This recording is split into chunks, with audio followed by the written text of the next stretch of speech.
seveda pa poteka razprava o tem, koliko bi dejansko lahko bili moji pomočniki pri realizaciji teh ciljev. Izpostavil sem, da je vseh 26 poslovnih in tudi tisti, ki so strokovni direktori, neposredni pomočniki.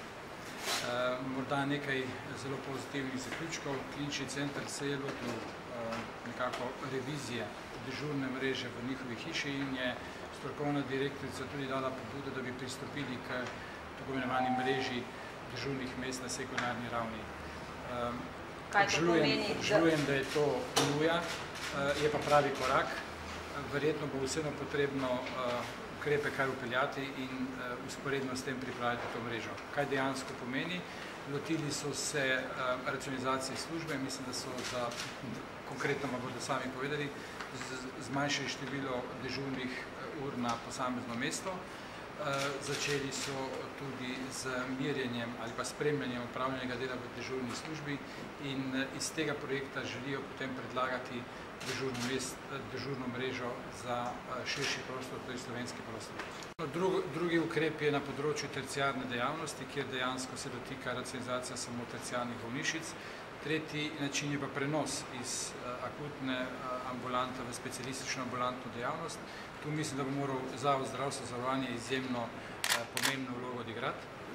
Pristopiti bo moral k pogajanjem z vsakim izvajalcem, ki bo predstavil realiziran program v preteklem letu, predstavil bo tudi sezname čakajočih, tako na ambulantni kot na specialistični obravnavi, torej v bolnišnici in specialistični ambulantni obravnavi in na to poskušal z njimi pripraviti tak program, da ne bi vplival na dostopnost do zdravstvenih storitev. Moje prepričanje oziroma tudi nekateri podatki, analize, ki sem jih opravil, govorijo v smer, da se ne bi smelo v ničemer zmanjšati dostopnost. Nekatere čakalne dobe so v bolnišnicah izjemno kratke, na enakih področjih, ponekod zelo dolge, za specialistično ambulantno dejavnost pa pravih podatkov nimamo, zato tudi sem predlagal, da bi se povečala prenos v specialistično ambulantno dejavnost, na tak način tudi povečala dostopnost, predvsem prvih pregledov, ki jih Zavod do sedaj ni diferencirano kupoval.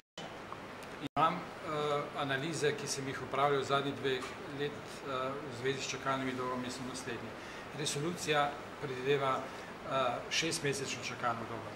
Pravilnik o vodenju čakalnih dob je tu širši, dopušča celo leto dni čakanja, kar je težava, da ni praktično nobenih posledic za tiste, ki se pravilnika ne držijo. Torej, prvi ukrep bo popraviti podzakonske akte. Drugi del, ki sem ga danes izpostavil, je, da je potrebno spremeniti kulturo vodenja čakalnih seznamov v okoljih. Namreč analize kažejo, da morda nekateri pozabljajo obravnavanega bolnika spraviti seznama in je to prvi ukrep, ki ga bodo morali izpeljati, preden bodo stopili k podpisu pogodbe Zavod zdravstveno zavarovanje.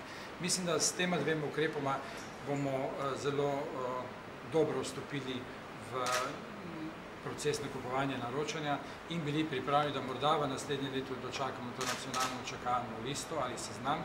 Slaba novica od včerajšnjega obiska na Inštitutu za varovanje zdravja, da v letošnjem letu ne gre pričakovati tega elektronskega vodenja, kakor tudi ne posoditve skupin premljivih primerov, tudi sistema vodenja, kar je ena dodatna ali pa 2 dodatni težji nalogi v tem letu.